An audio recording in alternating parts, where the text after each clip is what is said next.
RCF.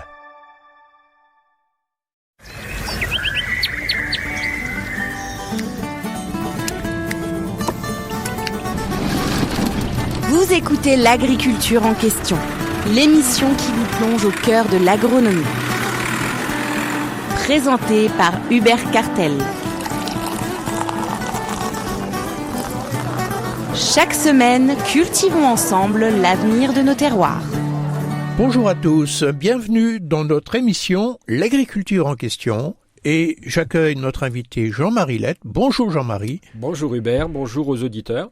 Eh bien Jean-Marie, on va aujourd'hui aborder, comme on l'a un peu fait au cours des émissions précédentes, la question du contexte géopolitique et de son impact sur l'agriculture, et on parle de l'agriculture française. Mais on a vu dans les émissions précédentes qui nous ont permis de parler du GATT, de l'OMC, de parler des accords bilatéraux, du Mercosur, de la colère des agriculteurs. Il est évident qu'aujourd'hui, il se passe des choses au niveau de la planète et qu'il y a un grand mouvement qui semble être un mouvement de repli sur soi, qui est un peu la négation de tout ce qu'on a voulu faire à la sortie de la guerre avec des accords de libre-échange. Alors, aujourd'hui, est-ce qu'on peut faire un focus sur 2 ou 3 situations géopolitiques qui ont des conséquences sur l'agriculture? Et le premier auquel je pense, bien évidemment, c'est la guerre en Ukraine. Oui. Alors, la guerre en Ukraine, ça commence maintenant à faire combien d'années ça fait? 3 ans, bientôt. Ça fait 3 ans que cette guerre a lieu.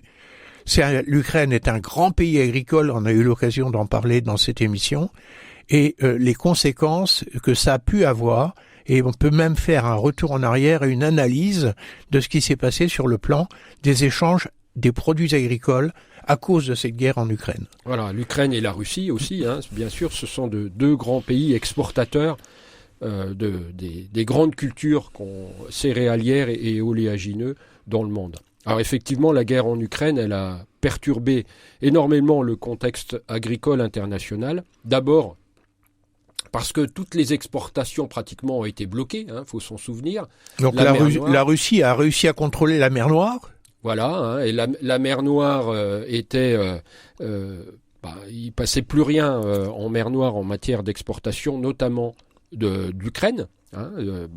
Bien évidemment, ça a eu des conséquences extrêmement importantes sur les cours. Les cours ont flambé, faut s'en souvenir. Le blé est monté, je crois, à 300 € la tonne, quelque chose comme ça. Et là, il faut reconnaître que l'agriculture française en a profité. Et bien évidemment, les agriculteurs français en ont effectivement profité à cette époque-là, en exportant assez facilement toute leur production.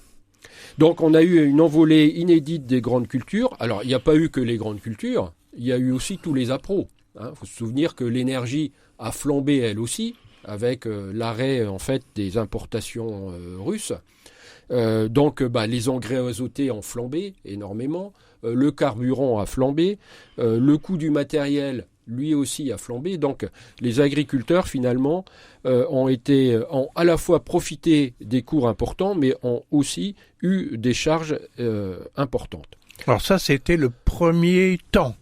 Voilà. Après la guerre en Ukraine. Voilà. Donc des quantités qui ne sortaient plus de l'Ukraine, les marchés qui se sont envolés, les matières premières, le prix s'est envolé également, et donc ça a été une perturbation quand même relativement grande, inflationniste. Voilà, tout à fait. C'est effectivement, si on élargit un peu le contexte, au-delà du contexte agricole, c'est que tout ça, ça a eu pour conséquence une inflation importante et des taux d'intérêt qui ont eux aussi fortement progressé nécessairement et ont pesé sur l'activité et la croissance des grands pays. Alors c'est le premier temps. Deuxième temps, c'est le temps d'aujourd'hui. Alors le temps d'aujourd'hui, on va dire que tout ça s'est quand même un petit peu estampé.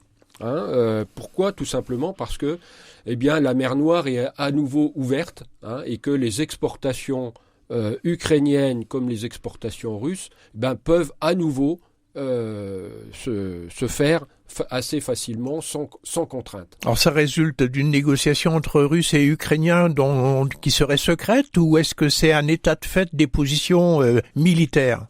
C'est un état de fait, je pense, plutôt des positions militaires où les Russes ne contrôlent plus, comme ils le faisaient au début de la guerre, le trafic de la mer Noire.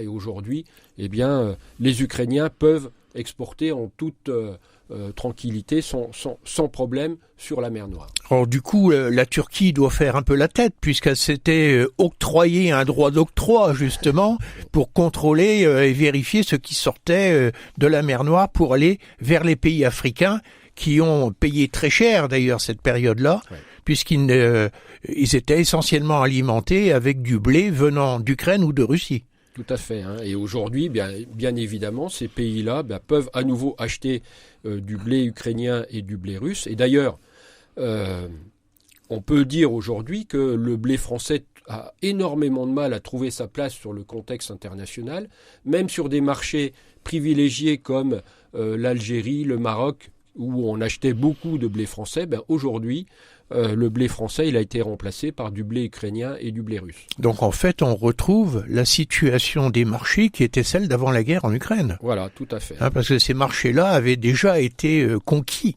dans le développement de l'Ukraine et de la Russie, et ils avaient été conquis et gagnés sur le blé français et le blé européen. Oui.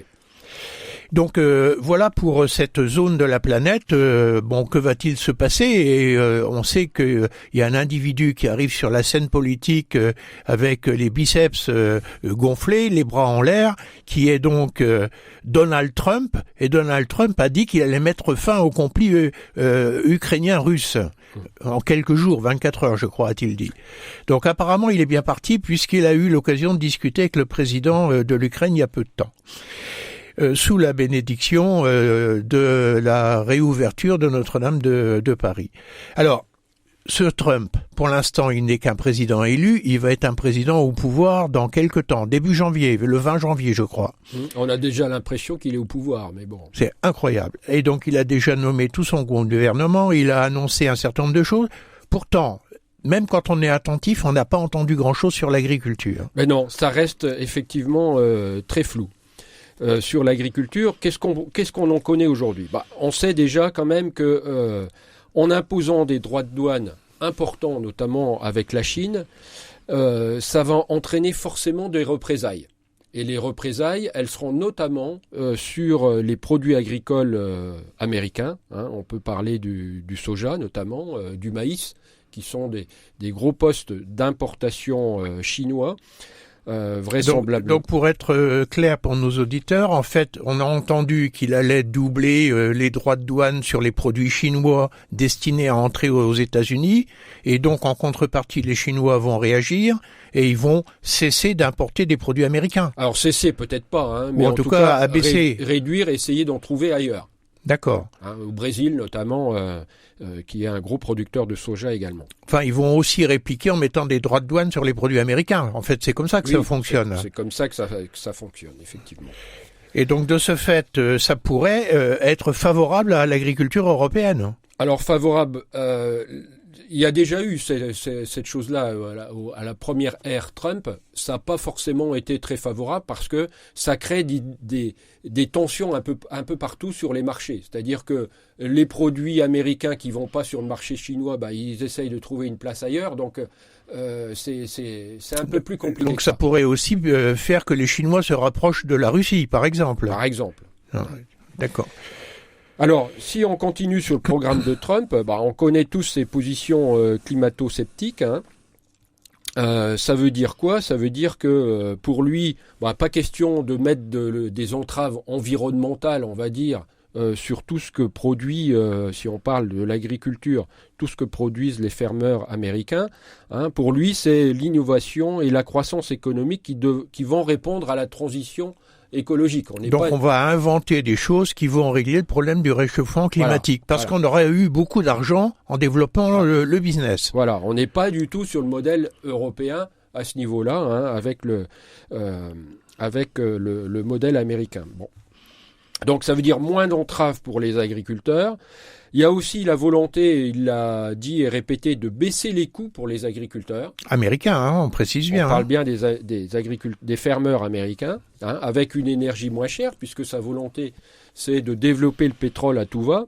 Or, les Américains, les États-Unis sont exportateurs de pétrole aujourd'hui. Voilà, donc baisse du coût des carburants, baisse du coût du prix de l'azote. On sait que l'azote, elle est très liée à l'énergie, donc baisse des coûts pour les agriculteurs, baisse aussi des impôts. Ça fait partie de son programme, une baisse des impôts. Enfin, une baisse des impôts chez les agriculteurs aux États-Unis, ça ne doit pas être quelque chose de très impactant, parce que vu qu'ils gagnent pas très bien leur vie. Ouais, mais il y a quand même des grosses exploitations qui gagnent leur vie assez correctement. Bon, bien évidemment. En tout cas, ça va plutôt dans le sens de la baisse du coût de revient pour les agriculteurs. Et peut-être une augmentation des aides à une agriculture qui est déjà la plus aidée du monde. Oui, tout à fait. Et notamment, on se souvient de la première ère Trump. Eh bien, il avait compensé par des aides tout ce que l'agriculture américaine n'arrivait plus à exporter, notamment en Chine.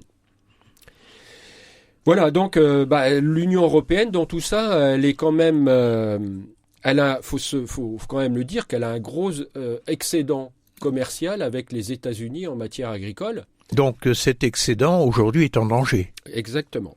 Il est en danger et il est en danger notamment pour nous, ça nous concerne, les vins. Les vins avaient été taxés déjà sous l'ère Trump, première époque, si je puis dire. Le champagne y avait échappé parce que très curieusement, il avait été considéré comme ne faisant pas partie des vins.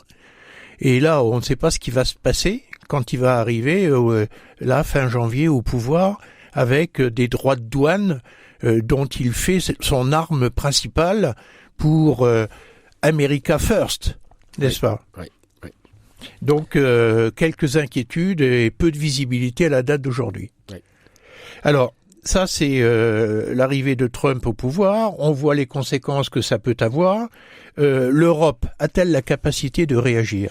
Alors, les conséquences finalement de tout ça, tous ces conflits et ce protectionnisme, on retrouve partout dans le monde un besoin de sécurité alimentaire, de souveraineté alimentaire. Et ça, c'est devenu un enjeu partout dans le monde. Au même titre que l'énergie, au même titre que l'armement, chaque pays veut régler en fait son problème de sécurité alimentaire. Alors l'Europe dans tout ça, faut se souvenir que l'Europe elle a lancé son pacte vert en 2020 et ce pacte vert pour la partie agricole, c'est ce qu'on appelait la stratégie de la ferme à la table. On est dans complètement décalé, on va dire, par rapport à tout ce qui se passe là aujourd'hui. Oui, parce que tout le monde revient sur des fondamentaux dans lesquels l'environnement est laissé de côté. Voilà, il faut se souvenir quand même que ce pacte vert, il avait pour objectif une diminution de 20% de l'utilisation des engrais chimiques, de 50% des pesticides et une augmentation des produits, des surfaces bio jusqu'à 25% des surfaces. Oui, donc si on garde le pacte vert, on se met à un handicap extraordinaire pour être compétitif par rapport à d'autres pays qui laissent complètement de côté l'environnement. Voilà, toutes les études ont montré que l'application de ce pacte vert entraînerait une forte réduction finalement des quantités produites en Europe. Donc on devient un marché qui n'est plus du tout exportateur, quoi.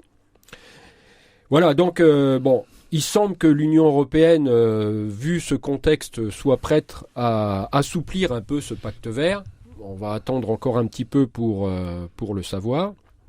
En matière de politique agricole, on est dans un programme de politique agricole de 2023-2027.